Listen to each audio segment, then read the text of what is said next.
derrière ces secteurs-là, finalement, quelles sont les fonctions qui vont être recherchées parmi ces entreprises? Sans grande surprise, on va retrouver les 3 grandes fonctions qui sont la pierre angulaire de l'emploi cadre.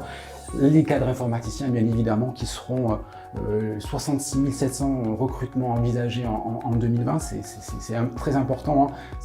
Sachez que c'est plus de 15% prévu par rapport à l'an dernier et ça devrait représenter 23% des recrutements.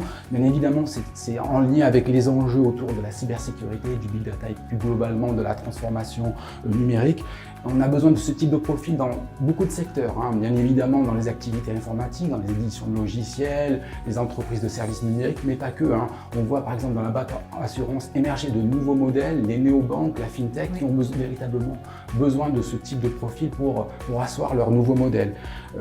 Autre fonction très porteuse, l'étude et R&D, qui devrait recruter 48 000 cadres, soit approximativement 16% de l'ensemble du marché, en progression de 9%, avec des besoins exprimés également dans l'ingénierie, mais également dans beaucoup de secteurs industriels qui vont implémenter de nouvelles technologies, qui ont besoin de cette expertise et en études et R&D. Puis il y a d'autres fonctions, bien entendu. Et puis bien évidemment, on a la fonction commerciale qui reste la fonction transverse par excellence qu'on va retrouver dans l'ensemble de nos entreprises et qui est un peu la pierre angulaire de toute la stratégie économique de l'entreprise. 51 100 recrutements prévus l'an dernier, en progression de 7%. Donc voilà les 3 grandes fonctions. Et bien évidemment, il y a d'autres fonctions qui ont une volumétrie de recrutement un peu plus importante, mais qui se portent pour autant aussi bien. On a une fonction support comme la finance, comptabilité, contrôle de gestion et audit qui devrait progresser de 6% l'an prochain. Et s'établir à environ 26 000 recrutements. Il y a aussi une autre particularité par rapport aux fonctions, c'est qu'elles sont quand même très concentrées sur le plan de la localisation. Ah oui, est-ce que tu peux nous en dire un peu plus? Il y a une forte polarisation territoriale de l'emploi cadre autour des grandes métropoles, bien évidemment, et surtout autour de 3 grandes régions que sont l'Île-de-France, l'Auvergne-Rhône-Alpes et les Hauts-de-France. Mais l'Île-de-France, c'est un tissu économique à nul autre pareil qui concentre tous les grands sièges sociaux et surtout qui a une spécificité forte dans les activités à forte valeur ajoutée, les services tertiaires supérieurs, comme les activités informatiques, l'ingénierie R&D et le conseil.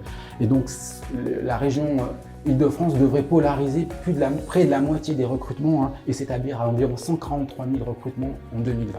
Véritablement, il y a une spécificité territoriale du marché de l'emploi cadre qui se polarise dans quelques grandes métropoles et dans quelques grandes zones d'emploi.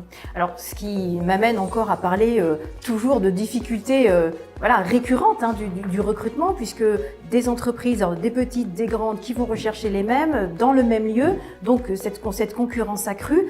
Attention pour vous, entreprises, parce qu'effectivement, on se rend compte que les délais de recrutement ont tendance à se rallonger. Attention, parce qu'effectivement, s'ils se rallongent trop, vous perdez des candidats potentiels.